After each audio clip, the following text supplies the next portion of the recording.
For most of human history, keeping your teeth was not expected. It was exceptional. Entire civilizations accepted rot, decay, and extraction as the ordinary price of being alive. The human mouth was never designed for the world humans built. For hundreds of thousands fens.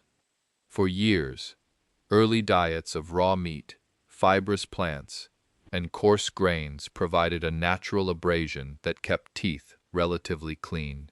Chewing itself was the cleaning mechanism. The friction of tough, unprocessed food did the work that no tool existed to do. Then agriculture arrived. Roughly 10,000 years ago, humans began cultivating grain, fermenting beverages, and cooking starches into soft, sticky foods that clung to every surface of the mouth. The shift was catastrophic for dental health. Sugars adhered to enamel. Starches broke down into corrosive acids. Bacteria colonized the mouth in concentrations that a hunter-gatherer jaw had never been forced to endure. Archaeological evidence tells the story with brutal clarity. Skulls recovered from early agricultural settlements in the Fertile Crescent show rates of tooth decay that dwarf anything found in pre-agricultural populations. Cavities bored deep into molars. Abscesses swelled beneath the gum line. Bone erosion spread where infections had traveled from the root canal into the jaw itself. Some skulls show evidence of teeth that simply disintegrated in place.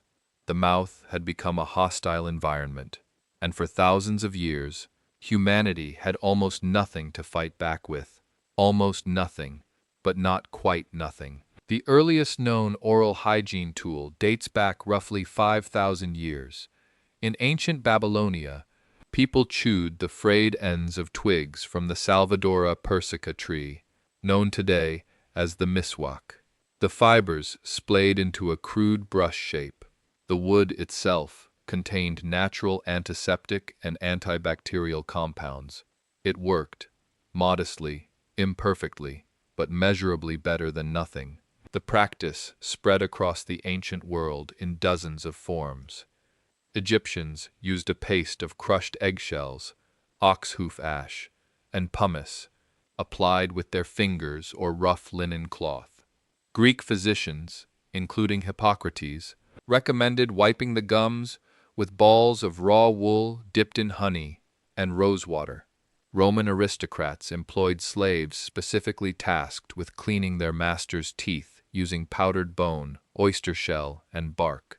In India, Ayurvedic texts prescribed chewing sticks harvested from the neem tree, valued for their bitter antibacterial properties. In the Islamic world, the miswak became embedded in religious observance, recommended before each of the 5 daily prayers, endorsed by the Prophet Muhammad himself as an act of purification. Across East Africa, fibrous roots served the same function under different names in dozens of languages and traditions. Every culture recognized the problem. Every culture improvised a solution. But none of these methods could match the scale or the relentlessness of the damage that grain-heavy, cooked, sweetened diets were inflicting on human teeth, generation after generation. Medieval Europe suffered the worst of it. Sugar arrived from the eastern Mediterranean during the Crusades. Initially, a luxury spice reserved for royalty and the very wealthy. It spread steadily through the population over the following 3 centuries. By the late 16th century, sugar consumption in England had risen sharply among every class that could afford it. And with it, tooth decay reached epidemic levels that no prior civilization had experienced. Queen Elizabeth I was famously reported to have blackened, rotting teeth by the final years of her reign, a condition so common among the English aristocracy that foreign ambassadors visiting the court remarked upon it with unconcealed disgust in their dispatches home. The wealthy ate the most sugar, they suffered the most visible decay, and they possessed the fewest effective remedies. The primary treatment was extraction. Barber-surgeons performed the procedure at marketplaces, traveling fairs, and on street corners, almost always without any form of anesthesia or pain relief. The patient sat in a wooden chair or stood braced against a wall. The barber gripped the tooth with iron forceps, or a device called a pelican. The crowd gathered to watch. Infection, hemorrhage, cracked jawbones, and nerve damage were routine complications that no practitioner could prevent. For the poor, the situation was no better and often far worse. Toothaches were treated with clove oil, raw alcohol, charms, or prayer. When the pain became unbearable, a blacksmith, a barber, or a neighbor with strong hands and a pair of pliers might attempt the extraction. There was no concept of prevention. Losing teeth was not a medical event. It was an inevitability, as ordinary and as unavoidable as losing hair, and immeasurably more painful.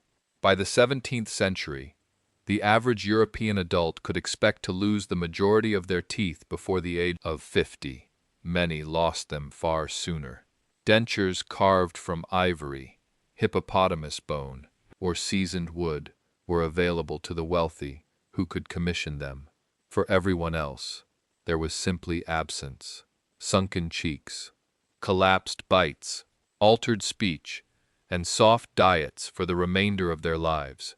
The first true bristle toothbrush appeared in China during the late 15th century. Craftsmen during earlier Chinese dynasties had experimented with bone-handled tools fitted with animal hair for centuries. But the version that historians identify as the recognizable direct ancestor of the modern toothbrush emerged around 1498. It consisted of a bamboo or bone handle attached to coarse bristles plucked from the neck and shoulders of a Siberian wild boar. The bristles were stiff, abrasive, effective at dislodging trapped food and scraping the film of plaque from tooth surfaces, and entirely unlike anything that Western Europe had developed or even conceived of. European travelers and Portuguese traders who encountered the Chinese toothbrush during the 16th and 17th centuries brought the concept westward, but adoption was painfully slow. The boar bristle brush was expensive to produce outside of Asia. The bristles themselves had to be imported at considerable cost, and European attitudes toward oral hygiene remained stubbornly, dangerously indifferent. Most people continued to rely on rags, bare fingers, and tooth powders compounded from chalk, crushed charcoal, or ground brick dust. It would take nearly 300 years for the toothbrush to gain meaningful traction in the Western world. In 1780, an Englishman named William Addis altered the trajectory of oral hygiene from inside a prison cell. Addis had been jailed in Newgate for inciting a riot. During his imprisonment, he reportedly grew dissatisfied with the accepted method of cleaning teeth, rubbing them with a rag dipped in salt or soot. Using a small animal bone saved from a meal, he drilled tiny holes into one end and threaded in tufts of bristle obtained from a sympathetic guard. He sealed them with glue and created a tool that fit in the hand. Upon his release, Addis began manufacturing his design commercially. The business expanded rapidly across England. By the time of his death, the Addis brush had become one of the most recognized personal hygiene products in the country. The company he founded, Wisdom Toothbrushes, continued production for well over 2 centuries. But even with Addis and his growing number of imitators, the toothbrush remained a relative luxury for decades. Mass production did not arrive until the late 19th century, when mechanized factories in England, France, and the United States began turning out brushes with machine-drilled handles and precisely uniform bristle patterns. The true revolution came in 1938. DuPont introduced nylon, the first commercially viable synthetic fiber. Nylon bristles replaced boar hair almost overnight. They were dramatically cheaper to produce, easier to sanitize between uses, consistent in stiffness and texture. and they could be manufactured at a volume that animal bristles never could have supported. Within a single decade, the nylon toothbrush had become a household staple across the industrialized world. During World War II, the United States military issued toothbrushes as standard equipment for every enlisted soldier, embedding the discipline of daily brushing into an entire generation of young men who carried the habit home to their families. The 20th century completed the transformation. Toothbrushing shifted from an occasional indulgence of the wealthy into a universal daily ritual, practiced by billions. Fluoride toothpaste arrived in the 1950s, offering chemical protection that no bristle alone could provide. Electric toothbrushes followed in the 1960s. Dental insurance expanded access to preventive care across the developed world. Public health campaigns taught children to brush twice a day before they could read. Today, more than 3.5 billion toothbrushes are sold worldwide every single year. The object is so embedded in routine that its absence would feel stranger than its presence. A plastic handle in a cup beside the bathroom sink. Unremarkable, invisible, and yet the problem it addresses has not disappeared. Tooth decay remains one of the most prevalent chronic diseases on the planet. The World Health Organization estimates that nearly half of the global population suffers from some form of untreated oral disease. In regions without access to fluoride, clean water, or basic dental care, the ancient pattern of decay and extraction that defined medieval Europe continues largely unchanged. The toothbrush did not solve the problem of dental decay, it managed it. It turned a guaranteed outcome into a preventable one, but only for those with access to the tool, the paste, and the knowledge to use them. For most of the human timeline, teeth were temporary. They arrived in childhood. They deteriorated through adulthood. They were yanked, crumbled, or fell out entirely on their own. No one expected to die with a full set. The mouth was understood as a site of inevitable, irreversible loss. That expectation has reversed in barely 2 generations. A modern adult who loses a single tooth considers it a crisis. A medieval adult who kept all of theirs would have been considered extraordinary. A plastic handle, a few dozen nylon bristles, that is all a toothbrush is. And it quietly redefined what the human body was allowed to keep.